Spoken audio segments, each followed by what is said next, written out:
Hey there, this is Rolf. I'm on the Colorado Trail with my $50 tent, the River Country Products Trekker 1A, and it is a nice tent. It's been doing quite well for me. I'll show you. Here's the trick with this tent to give it the best possible ventilation, because if you don't have ventilation, like any single wall tent, you're going to have condensation inside.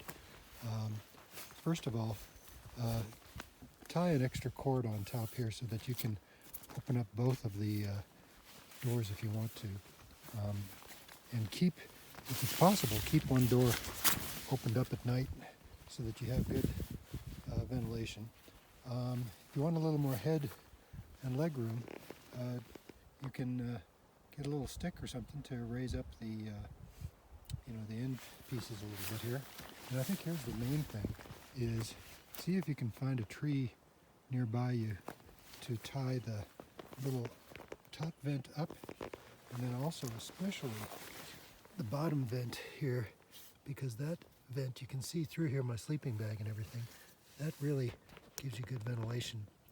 The first night I had it open and I had no condensation problems whatsoever.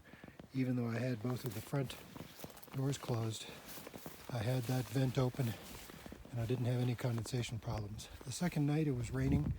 I battened down the hatches a little bit more, and I did have some condensation at the front, the top and the bottom of the tent, just on this wall right here, and then this wall right here, because it's just directly to the outside. Now on this side you've got netting the whole way on the inside and plenty of room, so no condensation problems at all. Haven't had any leaking either, even though we've had some pretty significant rain. What I did was what they recommend, which is to seam seal the outside of various places.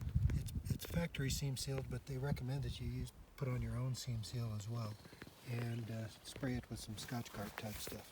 So anyway, for $50, man, you really can't go wrong with this for a one-person tent.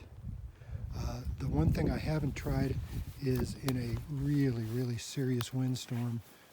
It's not ripstop nylon, but it is pretty strong nylon. And the floor, I haven't even used a ground cloth, and it hasn't been a problem at all. And I've used it several days now, and no problems whatsoever. Anyway, so I'm really happy with this River Country Products product, and I highly recommend it.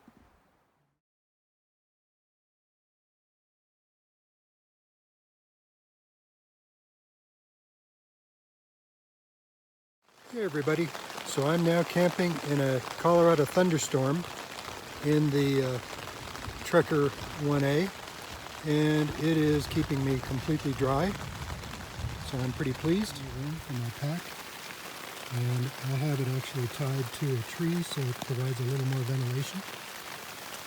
And there's plenty of room for my legs down here. I'm 5'9", 5'10", or 5'9.5". No problem at all. I've got several more inches of room here. And it's keeping me nice and dry.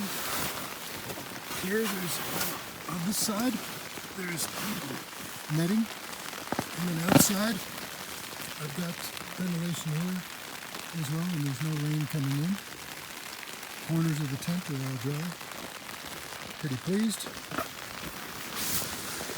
And finally up here above my head, I haven't put my sleeping bag out yet, but it's also nice and dry in the corners.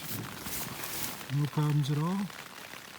And I'm pretty happy. I'm a happy camper. You would expect with any one-pole tent, the top of the tent comes to a point, so it doesn't provide as much lateral headroom, but there's definitely enough headroom for me to sit up. And there's plenty of space on each side of me, so I could bring my pack in if I wanted to, but it's staying perfectly dry in the vestibule. All right, this is definitely a pretty strong thunderstorm right now, so if the tent can handle this, I think it can handle pretty much anything an average camper would put it to. Again, I haven't tried it in high winds, but it certainly is handling strong rain without problems.